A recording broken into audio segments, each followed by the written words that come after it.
in Snortlings hollow, we could learn a little something. Would you like to follow? They're pulling you left, but you might want to go right. Let's take a little trip and it could shed some light. If you don't agree with our point of view, you don't have to make a big to-do. Just watch another video who's stopping you. We're not trying to tell you what to do. Today's episode is brought to you by Adventures in Snortlings Hollow, the book series. Available on Amazon, link in the description below. Hi everyone, my name is Mimzi Moon. Welcome to my new show. I want to teach you lessons and values from a conservative point of view. You are probably thinking that sounds pretty boring, aren't you? Well, I am going to do my best to make things fun and interesting for you because I want you to come back, and I have a very important message to teach you. And I am going to get a little help from some of my friends. And here's one now.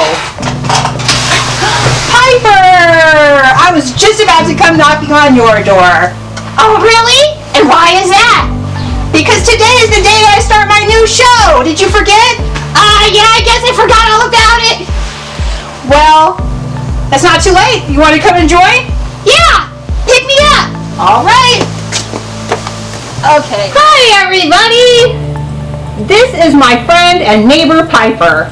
I thought she'd be the perfect co-host for my show because she and I have very different points of view. In fact, we don't agree on almost anything. Yeah, but I'm the nice one. Oh, okay, Piper, if you say so. What are those over there? Are they cookies? Can I have one? Oh, you mean these? No, I don't think so. See, everyone? What did I tell you? Mean! Of course you want a cookie now that all the work is done. But what did you say when I asked you if you would go and halvesies with me on the cost of the ingredients? Well, I am a little short on funds right now. Oh, wow, Piper. What a cute outfit. Is it new? Yeah. I mean, this old thing? Mm-hmm. And what did you say when I asked if you would go to the store and help me buy the ingredients? Well, my favorite show was on. Mm-hmm. And what did you say when I asked if you would help me make the cookies? I think I said absolutely. Well, that's not exactly how I remember it. Well, you asked me right at my nap time. So now do you see why I won't give you a cookie? Yeah, because you're a big meanie. But that's okay. I don't want one of your nasty cookies anyway. I was just trying to be nice. Oh, I see. Anyway, I'm sure nobody wants to hear any more about your terrible baking. Is this your idea of a show? I'm sure they would rather hear me sing my new favorite song. Ahem. No, no, no, no, no, no. Can you just sit down? Stop walking around. And I'm all like, no, no, no, no, no, no, no, no. Don't be such a mess. Don't step on my dress. You gotta chill out. Wow, Piper, that was great. I don't think those were quite the right words, though. Oh, yeah, I'm pretty sure those were the words. My girl, Tay Swiffy. Okay, let's just get back to the theme of today's show. There's a theme? Yeah. Today's theme is, it's going to be about feeling entitled to something that you haven't earned. OMG. Are we still talking about your gross cookies? Oh, my terrible cookies. I won't share them with anyone. Nom, nom, nom, nom. That's very funny. You are a very funny girl. But the cookies aren't really the point. It's the principle of it. I think there's a lesson to be learned here. Oh yeah, I know that. That was my plan all along. I am just trying to help you out. I am the co-host, you know. You're welcome. So how about I tell you all a story about one of my adventures in Snortlings Hollow? Oh yeah, Snortlings Hollow! You told me about that.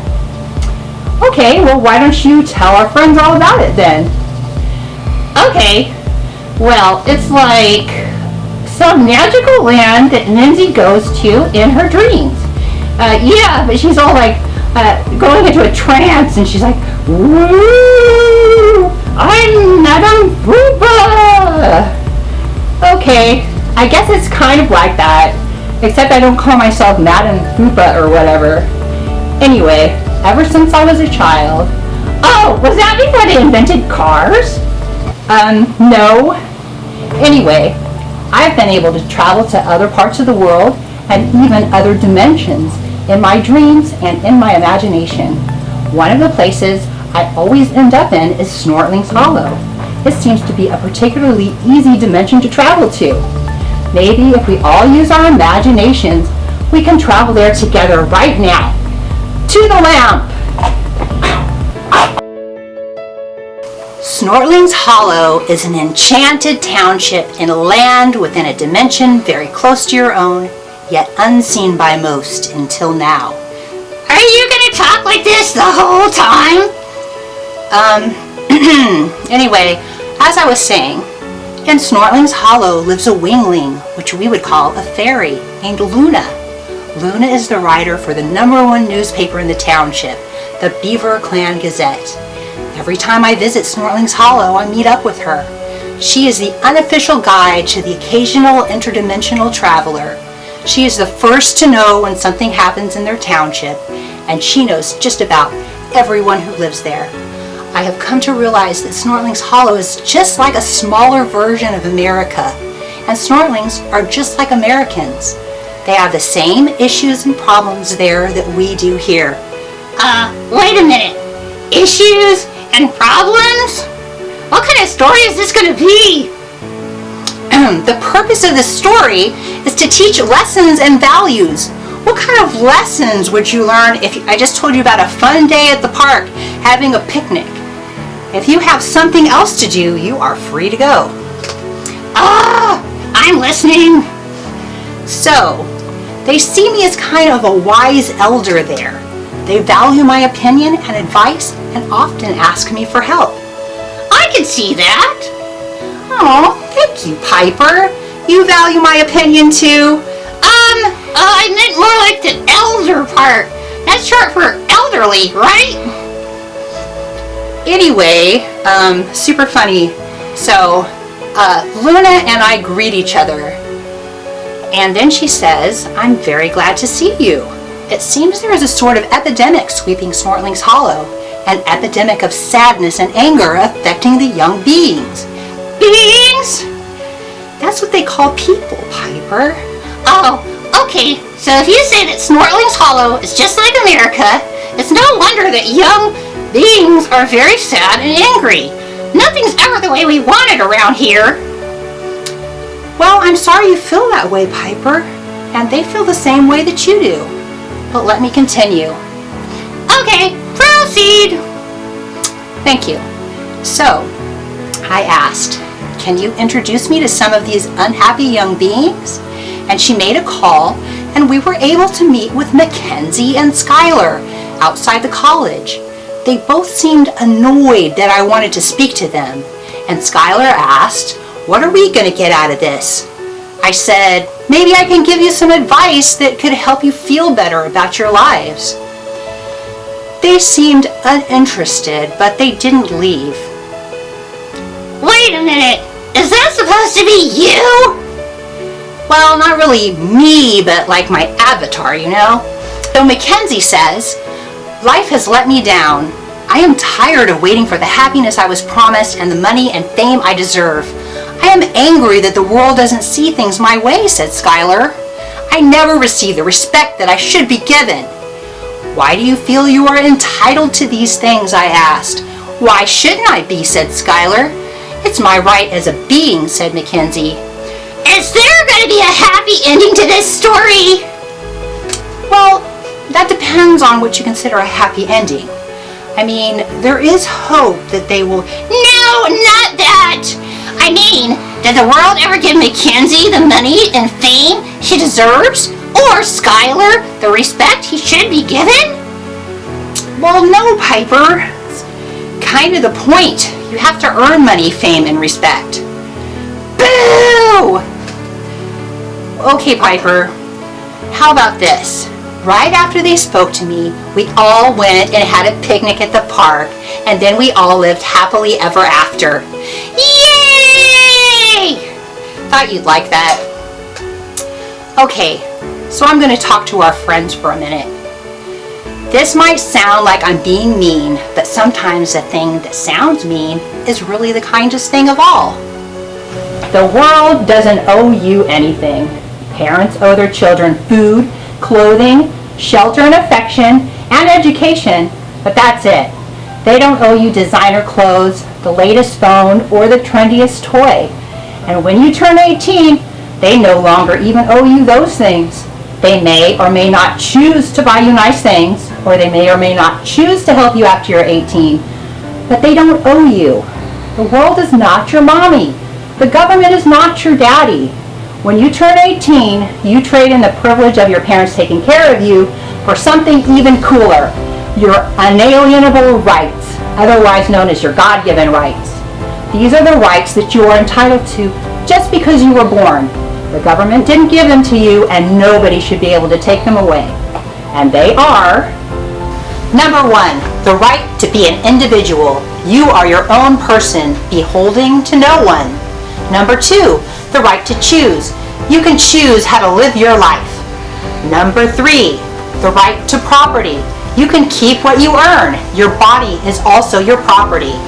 Number 4, the right to association. No one can tell you who you can hang out with or what club you can join. Number 5, the right to equality under the law and in the eyes of God. Number 6, the right to self-defense. You can defend your life, limb, and property from those who would unjustly take it from you. Number 7, the right to show compassion. You can use your resources to help other people. That's a nice one. Number 8, the right to fail, because you need to fail in order to learn life's lessons. To sum it up, the right to life, liberty, and the pursuit of happiness. And that's it. Everything else in life must be earned. With rights comes responsibilities. You have the responsibility not to infringe on anyone else's rights. You also have the responsibility to take care of yourself, your family, or your future family. You are entitled to what you earn through hard work, talent, your attitude, and your choices. You need to bring something to the table that is a benefit to the world before you can claim to be entitled to anything. You have the key to your own happiness. You have the power inside of you. Or are you going to give up that power and become a victim of an imperfect world? Are you going to whine and complain about how unfair the world is? Will you protest the government so it can force the world to give you what you want? Will you yell and shame your fellow citizens in an attempt to get the world to give you what you didn't earn? It doesn't matter how old you are. The sooner you realize that you are free and you are in control, the sooner you'll have true happiness and be a true benefit to your family, your country, and your world. Don't listen to the big meanie! You are a special sparkle unicorn, and soon you will get all the happiness you deserve. You've already earned it just by being your super special self. You're a rock star, and don't you ever forget it. I hope you liked today's show, and if you or your parents would like to support what I'm doing, please buy my terrific books from the Adventures in Snortling Hollow series, or maybe you'd like some Adventures in Snortlings Hollow merch. You can also go to my Patreon where you can enter to win merch, handmade miniatures, and houses. There are links for all this in the description below. And as I get more subscribers and make more book sales, I will start having contests like art, singing, acting, and more, where you can win prizes. So we're going to have lots of fun. And please don't forget to hit the subscribe button so more people will be able to see the show. Hit notifications so you won't miss an episode. Share these videos with friends and leave a comment below. I'll read every one and maybe even get ideas for upcoming shows. And best of all, 10% of all proceeds go to a charity that digs wells in areas where people don't have clean water to drink. Time for the goodbye song. Goodbye, farewell to you, my friends, until which time we meet again. We've talked about a lot of stuff, like being fair and being tough. Be brave and see what you'll achieve if you stand by what you believe. Goodbye, friends.